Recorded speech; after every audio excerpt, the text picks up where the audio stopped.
Okay, you know the drill. Every day we go to a different... All right, let's go straight to, before we go to Justin McCurry in Tokyo to get the news in his part of the world, let's first go to the report he cooked up for us today, see what's happening in Japan. And a very interesting report, the Hikikomori, adolescents, young adults who withdraw from society. Life becomes too difficult for them, so they stay in their rooms for months or years. They want no contact with the outside world. In Japan, the Hikikomori number about 200,000. Justin McCurry reports.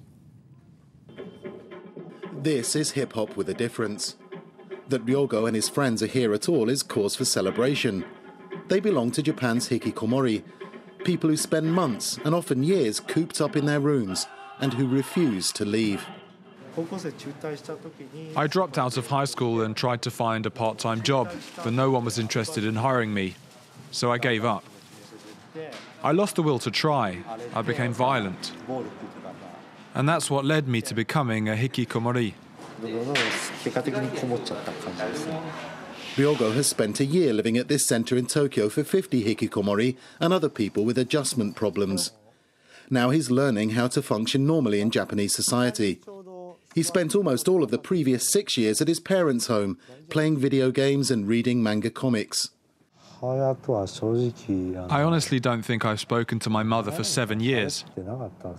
I respect the fact that my parents are spending money to help me and that they brought me up, but they don't understand me. Today, the centre's holding its annual party, but even on this special occasion, some residents refuse to leave their rooms.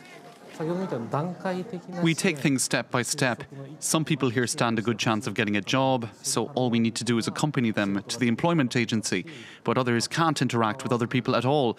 We begin by taking their meals to their rooms and take it from there. Estimates of the number of Hikikomori in Japan range from 200,000 to as many as 1 million. They're even the subject of manga and animated films. This expert says their condition stems from pressure to conform to social norms. In Japan, everybody has to be the same. If you appear different from everyone else, you come under pressure from your parents to fit in from a very early age. This is especially true of boys, which is why most Hikikomori are male. Ikegami and other experts believe the number of Hikikomori is rising, along with their age. The owner of this community cafe in Tokyo talks to many adult Hikikomori about their struggle to break out of their self-imposed isolation. Most of the people who come here are in their late 30s to early 40s. One of them became a Hikikomori when he was a university student. Now he's 45. The Hikikomori first came to prominence in Japan, but experts say the phenomenon can now be found in South Korea, Taiwan, France, and other European countries. All right, we join now Justin McCurry, live from Tokyo. Justin, good to have you with us. We just watched your report. Very interesting. I have to say, I'd never heard about that. What causes this phenomenon? Well, interesting also that it's obviously these days not a phenomenon that's confined to just to Japan.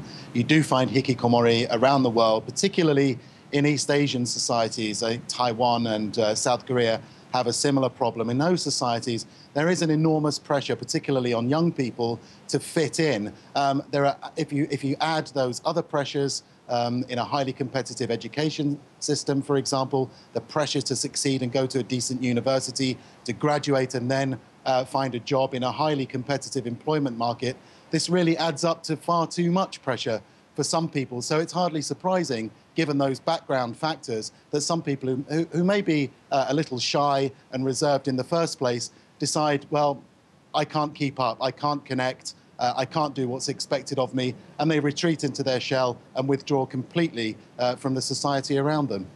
All right, Justin, now let's see what's making the news in your part of the world. The government of Shinzo Abe, we just saw him on those pictures, the Prime Minister, is raising eyebrows with plans for what you could call the Secrecy Act.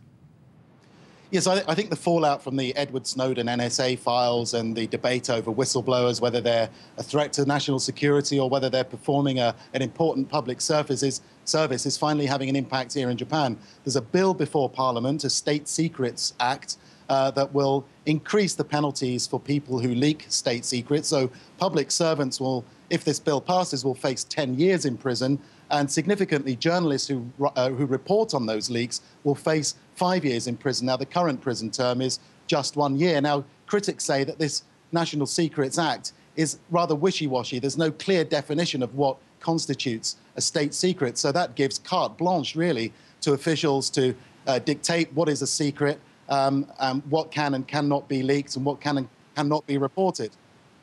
And during his campaign, Shinzo...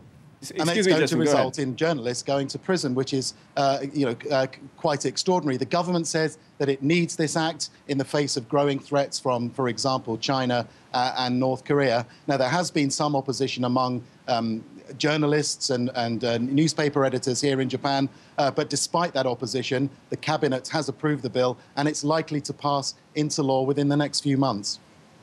And Justin, during his campaign, Shinzo Abe had promised a tough stance against China. Now he wants to make good on that promise.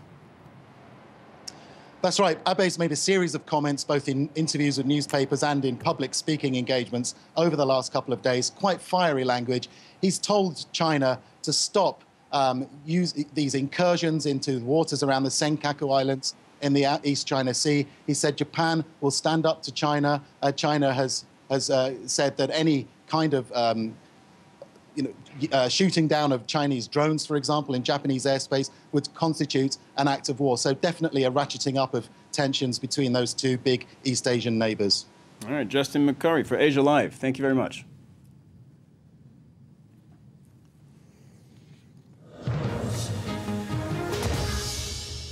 Do stay tuned to France 24. We've got more world news coming up right after the break, just a few minutes from now.